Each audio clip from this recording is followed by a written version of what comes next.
농촌에서 한의원을 운영하고 있는 한의사이자 아이 셋을 기르는 엄마 이서윤입니다. 환경운동을 하는 생물학자, 이렇게 생각하면 좋을 것 같네요. 네, 저는 지속가능한 소비를 위한 플랫폼 모래상점을 운영하는 소셜벤처 임팩토리얼의 대표 이지은입니다. 전국쟁이 차별철폐연대에서 활동을 하고 있는 최균이라고 합니다. 네, 누구도 배제되지 않는 사회를 위해서 현재 열심히 활동하고 있습니다. 네, 잘 부탁드립니다. 안녕하세요. 저는 대학생 기후행동에서 서울 지역 대표를 맡고 있는 아현이라고 합니다. 대학생 기후행동 대표하고 있고요.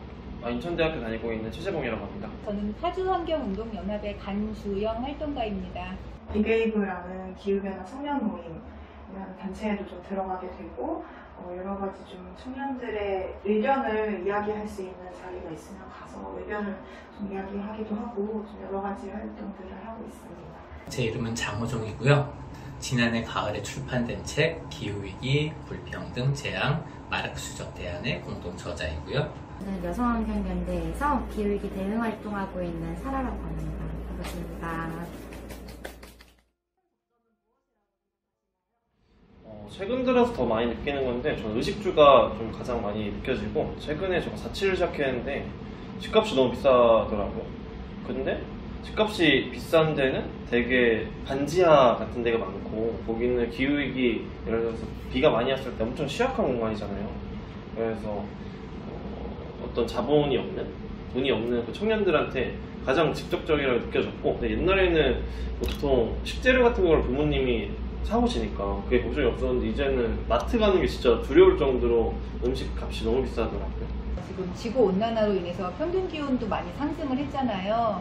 그러면서 지금 당장 요즘은 이제 폭염에 노출이 돼서 너무 힘들고 그게 가장 와닿고요. 또 하나는 지금 뭐 다른 여러 가지 상황이 겹치긴 했지만 곡물 상승률이 굉장히 높아요. 그러니까 생산도 기후 위기 때문에 많이 떨어진 상황에서 가격이 많이 오르다 보니까 당장은 뭐 금액적인 부분만 부담이 되겠지만 앞으로 향후 기후 위기 때문에 정말 곡물 생산량이 현저히 줄어들어서 인류가 기아에 직면하지 않을까 하는 걱정도 됩니다. 저는 이제 기후위기 자체가 나의 일이라고 저는 좀 느끼고 있어요. 실제로 공부하다 보니까 점점 이게 너무 눈앞에 있는 일이구나 하는 생각이 들었고, 또 최근에는 이제 기후위기가 다가오고 있으니까 내가 아이를 낳고 기르고 이런 것들도 요즘은 고민이 막 되더라고요. 내가 우리 세대가 계속 이어질 수 있을까 하는 고민도 있고,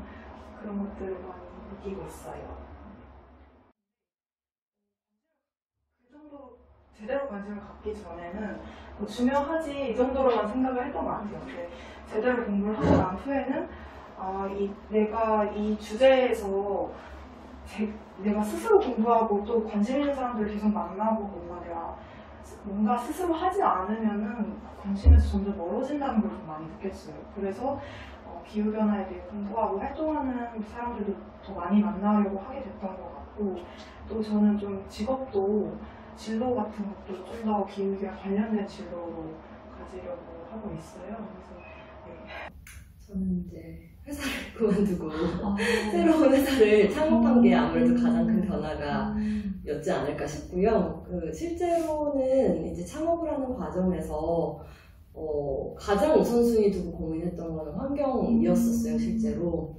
그리고 이 환경 위기를 어떤 식으로, 혹은 기후 위기를 어떤 식으로 내가 조금이나마 지연시킬 수 있을까? 혹은 정말 없앤다는 거는 솔직히 가능하지 않을 것 같은데라는 너무 걱정들이 많지만 개선시킬 수 있을까라는 고민들을 했었고, 그런 저의 삶의 변화가 그냥 전반적으로 있었던 것 같아요.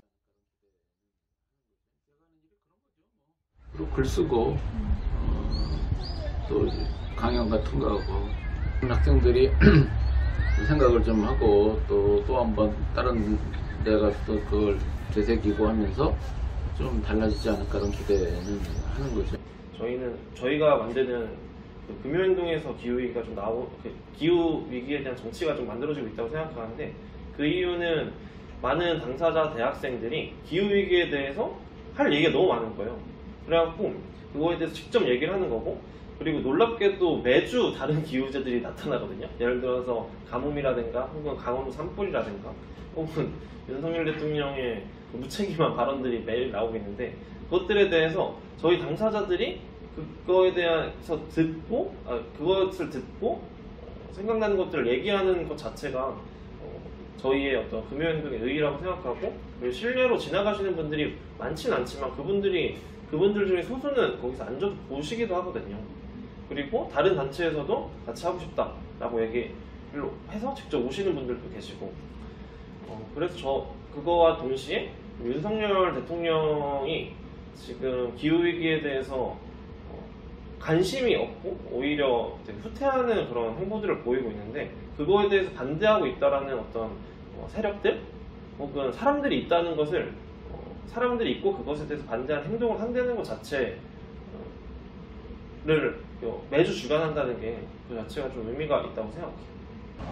난개발이라던가 그런 거를 저지하고, 그리고 생태계 불균형이라던가 생태계 파괴 이런 거를 좀 주요 현안으로 삼아서 대응을 하고 있어요. 그래서 사실은 기후위기에 관련해서는 가장 최근에 조금 저희가 신경을 쓰고 있는 부분이고, 그러다 보니까 저희가 전적으로 이미 기존에 해왔던 생태계 보호라던가 개발 저지 쪽에 이제 좀 신경을 쓰다 보니까 많이 못한 부분이 있어요. 그래서 저희가 아마 아시겠지만은 기후위기 비상행동이라고 그게 이제 각 지역별로 많이 조직이 되고 있고, 파주도 작년에 기후위기 파주 비상행동을 이제 파주의 여러 시민단체들, 개인들이 모여서 이제 만들었고, 그 시작을 이제 파주환경연합이 이제 많이 도움을 줬죠. 그리고 경기 비상행동이 있어요. 그래서 지금 기후위기 경기 비상행동 차원에서 탄소 중립이라던가 여러 가지 개선할 방안이라던가 이런 거를 조례 제정 또는 운동 이런 걸 정부에 요구하기도 하고 그런 활동을 하고 있고, 파주를 비롯한 경기의 여러 지역에서 비상행동을 조직을 해서 같이 협력을 하고 있고 지금 그런 상황입니다.